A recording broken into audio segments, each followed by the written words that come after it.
ওই যে এখানে রয়েছে আস্ত একটি গরু গাড়ি একদম মণ্ডপের সামনে। আর এই হচ্ছে মণ্ডপ, সুব্রত সংঘের মণ্ডপের ভেতরে। একদম ঢুকতেই সামনেই বিশাল বড় একটা প্যাঁচা রয়েছে। আমি এখন চলে এসেছি আমাদের সুব্রত সংঘের পূজা মণ্ডপের একদম মূল মণ্ডপের মাঝখানে। আমি ভেতরে রয়েছি, পুরো ক্যামেরাটা ঘুরিয়ে তোমাদের মণ্ডপটা দেখাচ্ছি।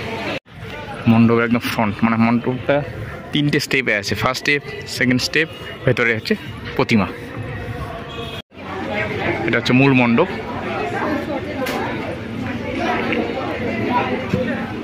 এই যে প্রতিমা হচ্ছে সুব্রত সংঘের প্রতিমা। একটি মনোটোনাস কালারে রাখা হয়েছে মণ্ডপটিকে, মানে প্রতিমাটিকে অ্যাকচুয়ালি। সব ন্যাচারাল জিনিসপত্র দিয়ে এই মণ্ডপটিকে ডেকোরেশন করা হয়েছে। যেমন এর মধ্যে জুট রয়েছে, এর মধ্যে যেমন গাছের ডাল রয়েছে, অনেক কিছু জিনিস রয়েছে এর মধ্যে, সবই ন্যাচারাল। যেমন বাদামের চোকলা রয়েছে, হ্যাঁ। এখানে আমাদের ঝাড়ু দিয়ে বানানো হয়েছে সিলিংটি, হ্যাঁ। এরকম সব কিছুই ন্যাচারাল আইটেম।